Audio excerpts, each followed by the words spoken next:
Good morning, friends. Myself, Dr. R.C. Chauhan, Associate Professor, SPC Government College, Ajmer.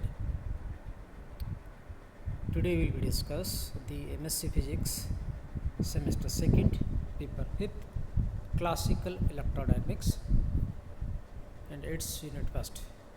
The remaining portion of that yesterday we have discussed the topic electromagnetic wave in the conductors plasma. So today is the electromagnetic wave in plasma, that is the plasma frequency, and the second topic is that the wave in conducting or dissipative medium. So we start with the electromagnetic wave in plasma. That is the high frequency behavior of the electromagnetic wave in the medium, because plasma is formed at the high temperature and the beam will behave at a high frequency.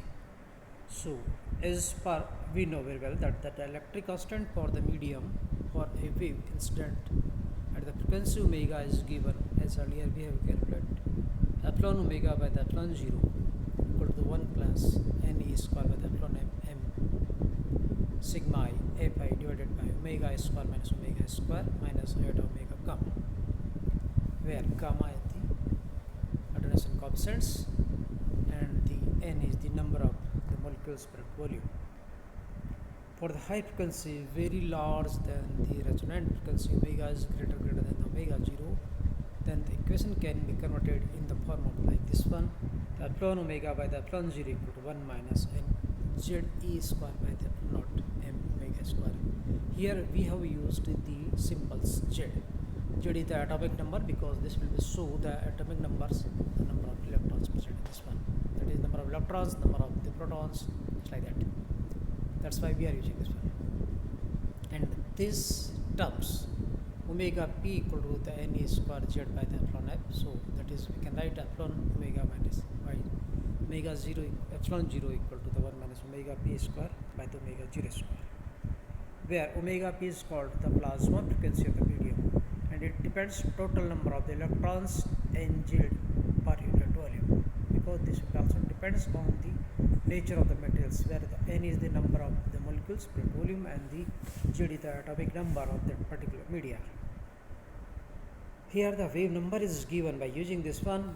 You can write the k equal to the root of the omega square minus omega p square by the c, and the rearranging this one we can write the omega square equal to omega p square plus the k square c square, called dispersion relations or the equation, because here the k is depend on the omega, depend on the frequency proportional constant, because the omega is a function of the k.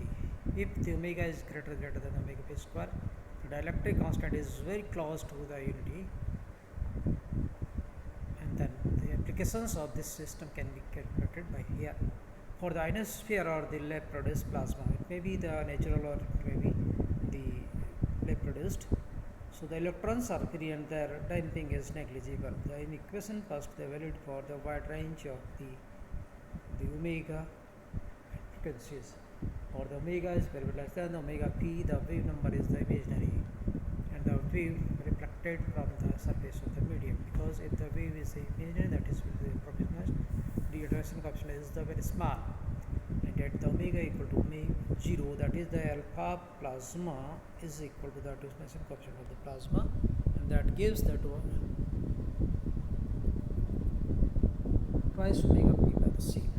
At the very high frequency, omega is greater than the omega p. In the third case, the epsilon omega is equal to the omega epsilon p minus omega p square by the omega square epsilon 0.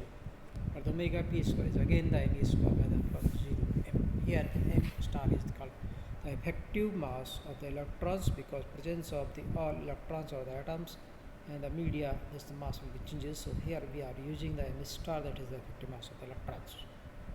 EV is the, you can see the the permittivity of the medium of the bound electrons. Now we switch over to the second topic for the today, and that is the waves in conducting or dissipative media. Let us consider a conductor materials that are the dissipative or the lossy medium. In conductors, for the free electrons are found always on the surface of the layer.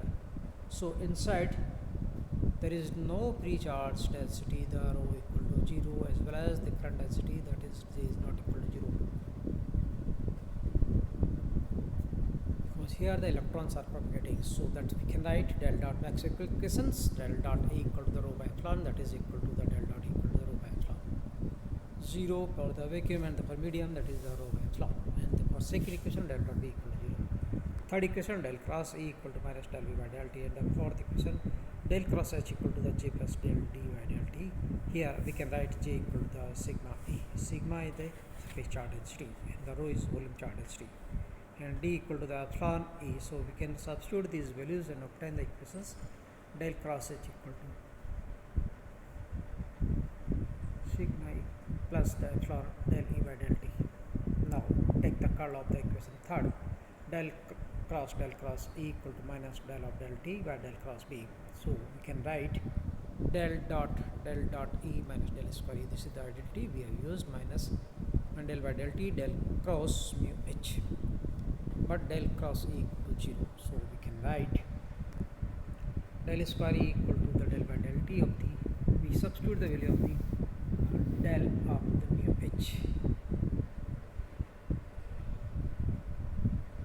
So this gives del by del T of the mu sigma E plus the mu epsilon del E by del T. So del square E equal to the mu rho del E by del T plus the mu epsilon del square E by del T square. So this gives the wave equations for the electric field, and similarly for the magnetic field we can write del square H equal to mu epsilon del square H by del T square plus the sigma mu del H by del T.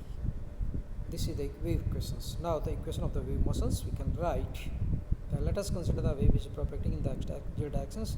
The electric field is along the x-axis and the wave along the y-axis, the magnetic field is there. So let us consider the wave propagating these three axes, the x-axis, electric field and magnetic field, as well as the direction of the flow of the velocity v. So we can write E equal to I cap Ex and H equal to J cap Hy, and the remaining factors are 0. So substituting the value we can write del square Ex by del T axis square equal to the mu epsilon del square E by del T square plus sigma mu del square E by del T.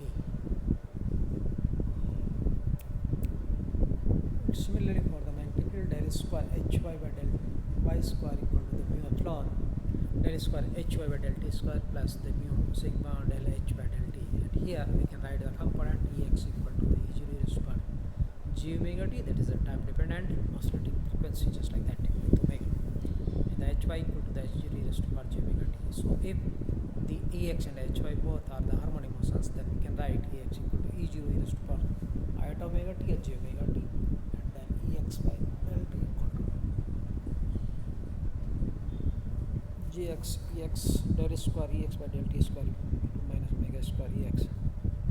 So substituting the value of these two with respect to time as well as with respect to the x, we can write del square Ex by the del T square plus omega square mu epsilon Ex minus J omega mu sigma Ex equal to 0, and the del square Ex by the del T square equal to, we can take the common Ex, so this will give the minus of the J omega mu sigma minus omega square mu epsilon multiplied by the Ex equal to 0.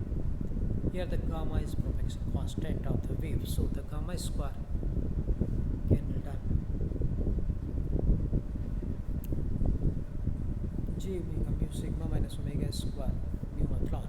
So the equation of motion can be written like this one: del square Ex by the del T square equal to gamma square Ex, and similarly for the magnetic field, del square Hy by del T square equal to the gamma square Hy equal to 0.